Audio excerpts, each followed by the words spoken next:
Welcome welcome welcome, स्वागत है आप सभी का टू दिस प्यारी प्यारी रिवीजन ऑफ एसए 230। एसए 230 किसकी बात करता है सर? ये बात करता है ऑडिट डॉक्यूमेंटेशन की। हमने कैसे याद किया था सर? जो 30 तारीख होती है, 30 तारीख को क्या याद देती है? प्लानिंग की जाती है। तभी 30 वाली जो एसए है 30-0, इसका नाम क्या है? Audit planning. और 30 तारीख को कितने लोग साथ में बैठ के प्लानिंग करते हैं? मम्मी पापा, 2 लोग। तो 230 क्या है? ऑडिट डॉक्यूमेंटेशन, यानी जो भी प्लान बनाया उसको डॉक्यूमेंट कर लेना। तो ऐसे 230 ऑडिट डॉक्यूमेंटेशन करके हम याद करेंगे। अब सर ऑडिट डॉक्यूमेंटेशन है क्या? कुछ नहीं है। जो भी आपने ऑडिट में किया उसको बस रिकॉर्ड कर दो, just record it, that's it audit documentation. मतलब जो ऑडिट की साइकिल थी, procedures performed, evidence obtained, conclusion reached, just a record of that. So record of the procedure performed, evidence obtained and conclusion reached, इसी का नाम है audit documentation. Welcome to this chapter. अब sir एक बात बताओ, जो डॉक्यूमेंटेशन है इसमें आता क्या क्या है? मैंने कहा इसमें आता है AACCC। AACCC, AA का क्या मतलब है? A का मतलब है ऑडिट प्रोग्राम, जो आप इंस्ट्रक्शंस के लिए बनाते हो। दूसरे, अगर आपने कोई एनालिसिस वगैरह करे हो तो वो भी इसमें आ जाएंगे। प्लस ऑडिट प्रोग्राम का दूसरा नाम क्या था? चेकलिस्ट, वो भी इसमें आ जाएगा। अगर आपकी मैनेजमेंट से कोई बातें हुई हैं, कोई गुफ्तगू हुई है, यानी कोई कॉरेस्पॉन्डेंस है विद द मैनेजमेंट TCWG, वो इसमें आ जाएंगे। प्लस अगर आपने कोई कंफर्मेशन लिया फ्रॉम द थर्ड पार्टी, वो भी इसी का पार्ट बनेगी। तो ये 4-5 बातें बस आप इसमें ध्यान रख सकते हैं। अब सर ऑब्जेक्टिव ऑफ ऑडिटर और नेचर ऑफ ऑडिट डॉक्यूमेंटेशन मोटा माटी सेम बात करते हैं सर। क्या? सबसे पहले तो ये आपकी हेल्प करता है। आपकी हेल्प किसमें? अपनी रिपोर्टिंग करने में, अपने कंक्लूजन तक पहुंचने में। यानी it acts as a sufficient and appropriate record, जिसके बेसिस पे आप अपनी रिपोर्टिंग करते हो। ठीक है सर। प्लस दूसरों के लिए एक सबूत है कि आपने अपना audit as per standards on auditing किया है। यानी it acts as the evidence that audit was planned and performed as per the standards on auditing. तो बस इन दोनों में यही बातें कर रखी है और कुछ भी नहीं है। Then comes the best topic of the day, purpose of audit documentation. Sir audit documentation का पर्पस क्या था? आप जो सेविंग करते हो वो आज के लिए करते हो या कल के लिए? सर कल के लिए। हम भी ये डॉक्यूमेंटेशन नेक्स्ट ऑडिट के लिए बना रहे हैं, यानी हम रिटेन करेंगे। जैसे आईपीएल में टीम्स करती है ना, रिटेन करती है प्लेयर नेक्स्ट टूर्नामेंट के लिए, हम भी रिटेन करेंगे। हम रिटेन करेंगे records of matters having continuing significance, ऐसी चीजें जो कल भी काम आ जाएंगी। तो ये बात आपने ध्यान रखनी है, retain the records of matters of continuing significance for future. कहीं ना कहीं आप उनको रिटेन कर सकते हो। एग्जाम्पल के तौर पे 5 इयर्स का कोई रेंट एग्रीमेंट है तो वो आगे भी काम आएगा। क्लियर है? क्लियर है सर। इसी के बाद मैंने कहा वो जो कल था वो आ गया, यानी आज ये हमको असिस्ट करेगी in planning and performing the audit. अब सारा काम तुम खुद करोगे या दूसरे से कराएंगे? सर दूसरे से भी कराएंगे। तो यानी कहीं ना कहीं हेल्प करेगा इन डायरेक्टिंग, सुपरवाइजिंग एंड रिव्यू। हो गया पॉइंट? हो गया sir. It assist in direction and supervision of audit plus discharge the review responsibility. Review बोलते ही 2 रिव्यू पॉपअप हो गए। 2 रिव्यू पॉपअप हो गए। मैंने कहा 2 रिव्यू कौन से हैं? एक तो हमारा वो क्यूट वाला review, quality control review as per SQC1। दूसरा नफरा, external inspection as per the laws and regulation. जब ये रिव्यू होंगे और आप पकड़े जाओगे, it will make you accountable for the work. So कहीं ना कहीं याद रखना, enabling the engagement team to be accountable for the work. तो बस आपने 6 बातें ध्यान रखनी। जल्दी से सारे बच्चे रिकॉल कराओ। क्या इंपॉर्टेंट टॉपिक है? अच्छे से retain the matters of continuing significance for future audit. अब जब ऑडिट आ गया तो प्लान एंड परफॉर्म करने में खुद नहीं परफॉर्म करेंगे, किसी से करवाएंगे, यानी उसको डायरेक्ट करेंगे, सुपरवाइज करेंगे, रिव्यू करेंगे। रिव्यू से निकले 2 पॉइंट और, बताओ क्या? क्वालिटी कंट्रोल रिव्यू और external inspection. And last point is making the person accountable for the work. Engagement team को आप अकाउंटेबल होल्ड कर सकते हो। अब सर एक बात बताओ, क्या जो हमें रिकॉर्ड करना है उसमें हमें क्या क्या रिकॉर्ड करना है? ये लाइन जो है ना, ऐसी की ऐसी लाइन ऐसे लिख के देगा कि एक एक्सपीरियंस्ड ऑडिटर को पता चल जाए आपने काम क्या किया है। तो बताओ क्या क्या रिकॉर्ड करेंगे? Procedure performed, evidence obtained, conclusion reached. क्या यहीं पे रुक जाओगे या 2 बातें और बताओगे? सर 2 बातें और बताएंगे। क्या? जो मैंने आपको 10 मिनट बाद और 15 मिनट बाद बताई थी।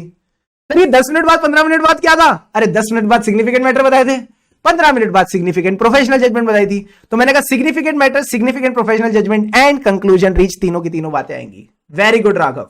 अब इसके बाद एक बात बताओ सर, क्या जब भी आप ये रिकॉर्ड कर रहे हो nature, timing and extent of procedure, इसके साथ साथ क्या रिकॉर्ड करोगे? क्या चेक किया, किसने चेक किया, किसने रिव्यू किया? Come on.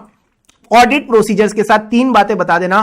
What did you check, characteristics of the items which have been tested, who did the checking, when he did the checking, who did the review, when he did the review and the extent of review. ये basic बातें आप बता सकते हो। अब आते हैं हमारा फेवरेट टॉपिक। सर क्या? Factors affecting the form, content and extent.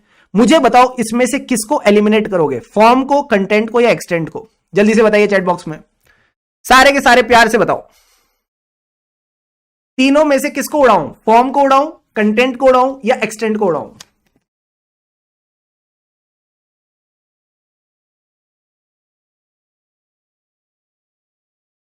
Sir form को उड़ा दो, कहीं ना कहीं फॉर्म को उड़ा दो, कंटेंट और एक्सटेंट पे फोकस करते हैं। एक्सटेंट किस पे डिपेंड करता है? मैंने कहा सबसे पहले तो एंटिटी देखो, क्या ये साइको एंटिटी है, size and complexity of entity.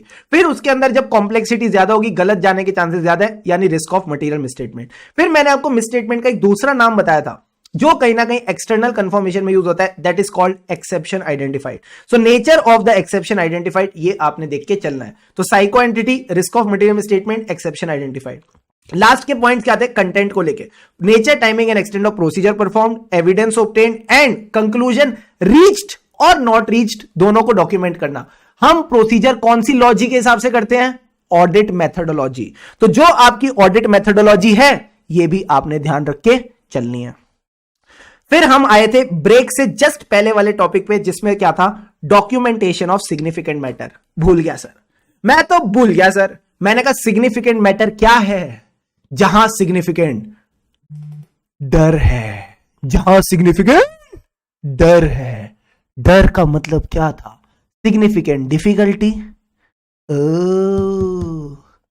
फिर क्या था? Audit report. A for audit procedure, यानी जब आपने प्रोसीजर्स परफॉर्म करे तो आपको लगा रिस्क ज्यादा है, तो you need to revise your risk and response to those risk मतलब फर्दर ऑडिट प्रोसीजर। जब आपने ए कर लिया तो आर का मतलब क्या था? Significant risk. एंड दूसरे आर का क्या मतलब था? मैंने कहा दूसरे आर का मतलब था कि जो हमारी रिपोर्ट है उसमें या तो डाकू है, डाकू से डर लगता है। डाकू का क्या मतलब था? मैंने कहा डाकू का क्या मतलब था? सर डाकू का मतलब था मॉडिफाइड ओपिनियन है या फिर एम्फेसिस ऑफ मैटर पैरा है। क्या 4 में से 4 नंबर हो गए? मैंने कहा हो गए, जयराम जी की। अब अगले पॉइंट पे चलते हैं। अगला पॉइंट क्या था sir? Significant professional judgement. Significant professional judgement अपने चार्ट से करते ज्यादा कंफर्टेबल रहेगा, ठीक है सर। सबसे पहला क्या था? मैंने कहा हर ऑडिट समय समय पर कहता है as a auditor you need to consider certain factor, as a auditor you need to consider certain matters. तो मुझे बताओ जब आप वो सर्टेन फैक्टर्स कंसीडर करते हो, सर्टेन मैटर्स कंसीडर करते हो, तो उसके पीछे क्या रैशनल रहता है? डॉक्यूमेंटेड। यानी द रैशनल और logic for the auditor's conclusion when the requirement states that auditor needs to consider certain factors and that requirement is significant. अगला वाला एग्जांपल क्या था? एग्जांपल से याद करो, पॉइंट याद आएगा। केस वाला, लीगल केस वाला जिसमें प्रोविजन बना रखा था। प्रोविजन क्या होता है? Accounting estimate. अकाउंटिंग एस्टीमेट में क्या लगती है? Subjective judgement. तो यानी आपने अपना बेसिस बताना है किस तरीके से एज अ ऑडिटर आपने कंक्लूड किया on the reasonableness of a subjective judgement, कि ये जो मैनेजमेंट ने सब्जेक्टिव जजमेंट बनाई है ये सही है या नहीं। How did you conclude it? तो that's what I taught you कि अगर कल को कोई प्रोविजन है कोर्ट लिटिगेशन का तो आप कैसे कंक्लूड करते हो? सर लॉयर के साथ जो कॉरेस्पॉन्डेंस है वो देख लेते हैं, प्लस कोर्ट के जो भी पेपर्स वगैरह रहेंगे, कोर्ट की हियरिंग के डॉक्यूमेंट्स रहेंगे, वो देख सकते हैं। So this is what you have to document it. And last point क्या था? वो था ना कुछ डॉक्यूमेंट पे शक है। हाँ क्या था वो? इन्वेस्टिगेशन करते थे। उससे पहले क्या था?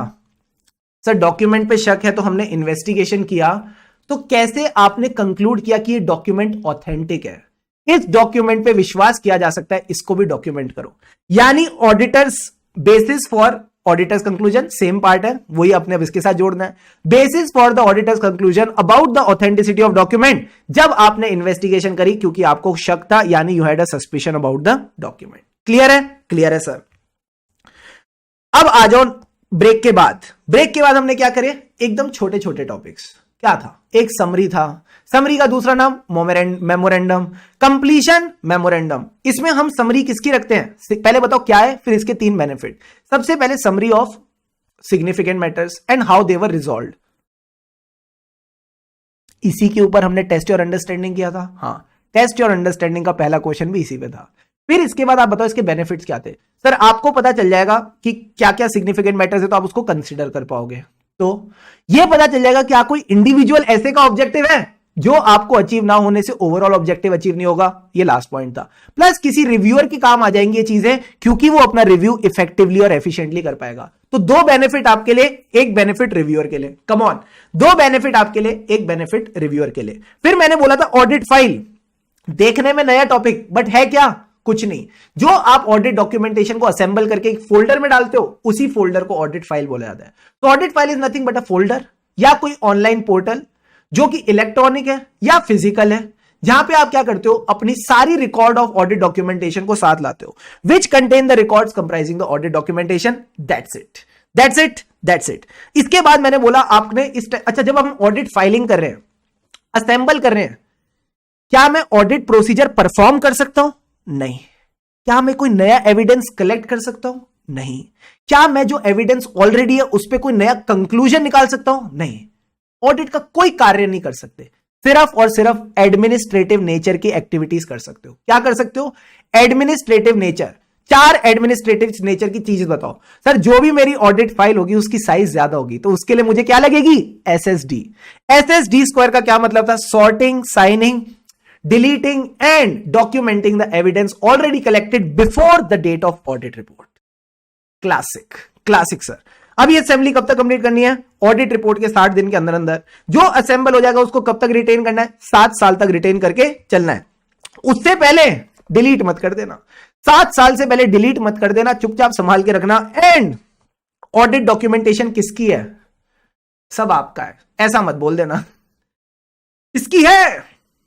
मैंने कहा my documentation is my work, यानी audit documentation is the property of the auditor. अगर वो चाहे, यानी he may at his discretion, उसकी मर्जी है, he may make the certain portions extracts available to the client provided, दो चीजें ना हो, कल को आके कोई उस पर लालछन ना लगा दे कि तूने ऑडिट ठीक से नहीं किया, यानी it should not undermine the validity of work performed और in case of assurance engagement affect his independence.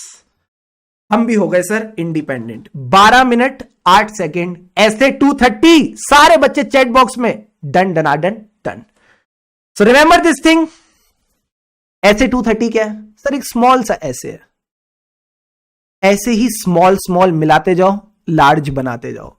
Success is the sum of small efforts repeated day in and day out. रोज जो आप ये मेहनत कर रहे हो, यही आपको सक्सेसफुल बनाएगी।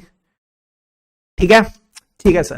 तो that's all for today, that's all for right now. यूं ही खुशी खुशी मन लगा के पढ़ते रहें, खुशी से पढ़ेंगे तभी आगे बढ़ेंगे। Have an awesome day ahead. हमें रही ऑडिट के, फिर मिलेंगे चलते चलते।